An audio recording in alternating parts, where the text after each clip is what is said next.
sea lo que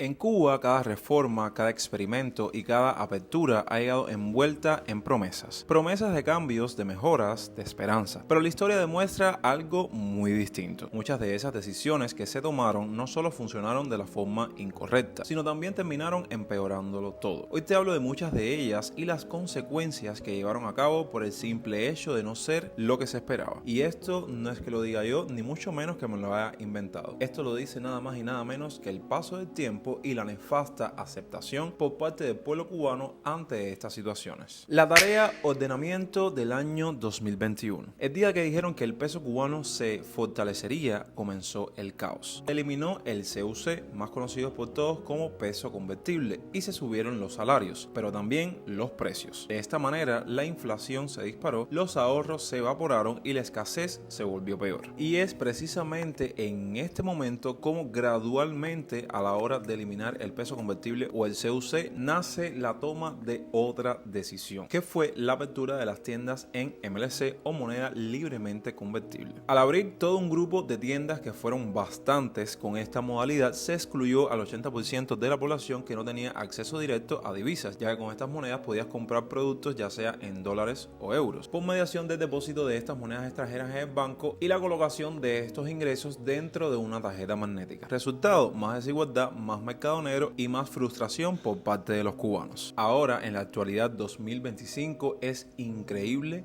cómo la historia se está repitiendo nuevamente. A pesar de que no se ha eliminado del todo todas estas tiendas con la modalidad de moneda libremente convertible, se está llevando a cabo toda una invasión de estos locales si de mercados dolarizados estamos hablando. Con la diferencia de que el método de pago en estos establecimientos viene siendo con los dólares o euros al cash y tarjetas como la reciente clásica y otras extranjeras como Visa o Mastercard. Como mismo pasó con las tiendas en CUC, ahora mismo las tiendas en moneda libremente convertible se encuentran prácticamente vacías, con mucha decadencia en cuanto a los productos para ofertar, ganando un poco más de mercado su contrapartida, o sea, estas nuevas tiendas dolarizadas, con un poco más de productos y ofertas para aquel que tenga la posibilidad de acceder a ellas.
La autorización de algunos negocios privados. Aquel negociante o aquel emprendedor dijo: ahora sí, vamos a liberar las fuerzas productivas, ¿o no? Aunque se aprobaron miles de negocios privados, el exceso de impuestos, la falta de insumos, entre otros límites más, han frenado todo. Cada día que pasa dentro de la isla para el emprendedor o el negociante que lleve este tipo de negocios es un obstáculo más que le impide progresar o salir adelante. Por lo que muchos se han visto obligados a cerrar completamente totalmente sus negocios y tratar de incursionar en otras vías o en otros ámbitos. Mientras me encuentro por las calles creándoles contenidos, no saben la cantidad de establecimientos que me he tropezado, que conozco porque he ido a esos sitios a hacer compras y demás, como en todo este tiempo, estoy hablando cuestión de 6, 7, 8 meses, han recibido tantas transformaciones debido a todas estas restricciones, van decayendo con el pasar del tiempo y sin darnos cuenta van bajando su estatus hasta que cierran por completo.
Hablemos ahora sobre la implementación del servicio de internet para el pueblo cubano desde el año 2018. Digamos que la esperanza llegó con el internet móvil y las zonas Wi-Fi. En todo ese tiempo el cubano no sabía a ciencia cierta lo que era conectarse a través de su dispositivo móvil al servicio de internet. Esto desde esa fecha hasta la actualidad ha sido toda una montaña rusa de emociones, si de las diferentes modalidades para conectarse a internet desde Cuba estamos hablando, ya sea por los mismos parques públicos, que fue donde comenzó el servicio de internet por mediación de Wi-Fi, hasta la activación de los datos móviles en los teléfonos celulares, pasando por la gran variedad de ofertas para la compra de estos paquetes de datos, muchos de ellos con un descontento total por parte de la población en cuanto a megas precio, sin dejar de mencionar esas ofertas de recargas por parte del exterior para darle la oportunidad a los familiares y a esas personas queridas por parte del cubano que se encuentran fuera de Cuba para recargarles su teléfono, que muchos dentro de la isla no cuentan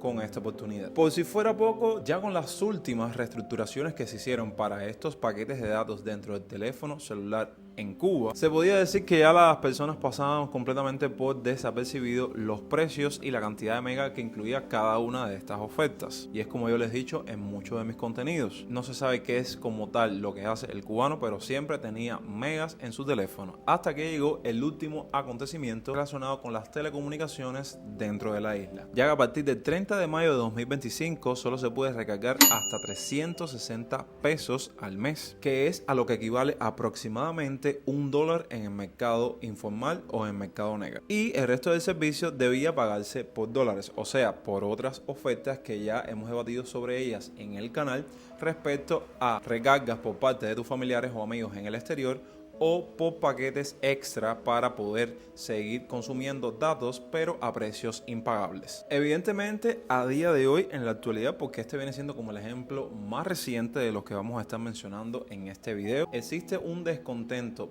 bien grande por parte de la población, que quién más sino los que van a utilizar este servicio dentro de Cuba. Y debido a esto todavía existe un amplio debate respecto a decisiones que se van a tomar para darle solución a este acontecimiento.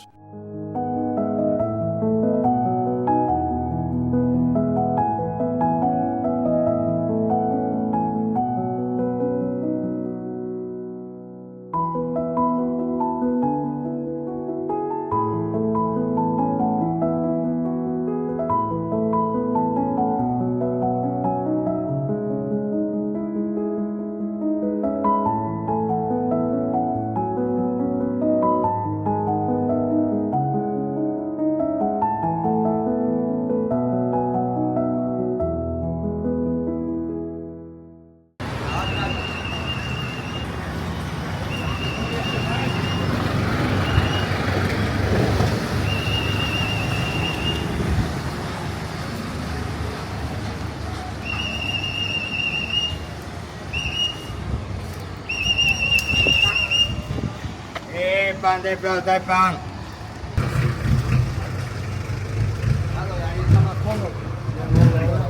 Sí.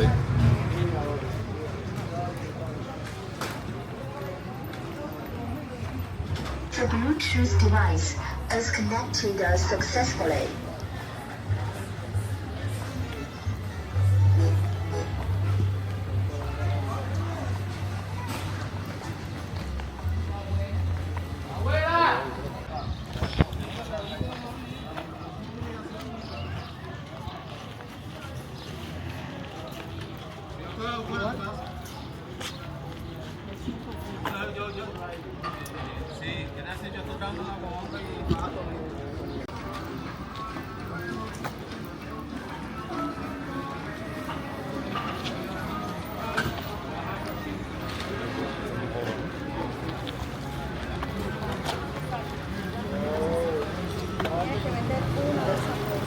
El señor el teléfono que va a traer.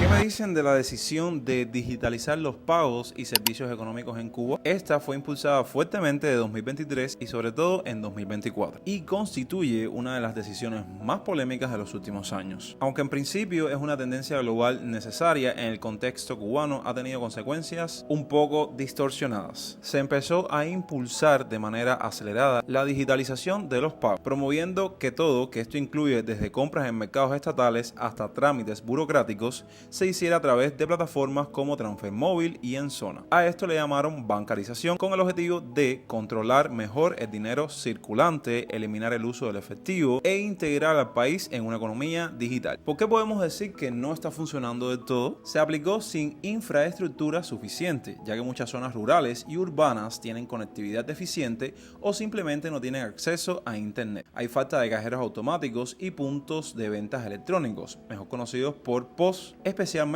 fuera de La Habana. Hablando de las plataformas como Transfermóvil y Enzona, estas tienen fallos frecuentes, bloqueos, lentitud y errores de transacción. Hay un punto bien importante y es que a pesar de que muchos cuentan con él, no todos los cubanos tienen acceso a teléfonos móviles adecuados. Gran parte de la población aún usa teléfonos muy básicos o sin datos móviles estables, por lo que no pueden pagar ni recibir pagos fácilmente. Muchos adultos mayores o personas sin habilidades tecnológicas quedaron excluidos del sistema. Por no mencionar a aquellos que tienen esa gran posibilidad de contar con un teléfono con el sistema operativo de iOS, o sea, los teléfonos Apple de toda una vida, que al no contar con la disponibilidad de estas aplicaciones Transfermóvil y Enzona, se dificulta por completo hacer un pago en línea o una transferencia de saldo. O sea, que si no tienes un teléfono Android, te jodiste. Comerciantes privados y estatales se vieron obligados a implementar medios digitales de pago sin acompañamiento técnico ni excepciones temporales. Como consecuencia, tenemos que muchos negocios dejaron de operar temporalmente al no poder adaptarse al sistema. El mercado informal, clave para la supervivencia, fue golpeado, agravando la escasez. Debido a la aceleración de la exclusión financiera, se creó una nueva brecha social entre los digitalizados y los que no lo están. Y dime, ¿qué crees al respecto de esta temática y de todos los ejemplos que se estuvieron abordando en el día de hoy? Te leo en la parte de los comentarios. No olvides dejar tu me gusta, compartir el video con un amigo y suscribirte a esta genial familia si aún no lo han hecho. Los quiero un montón, nos vemos próximamente con más contenido. Recuerden que yo soy Yonix y hasta entonces, pura vida.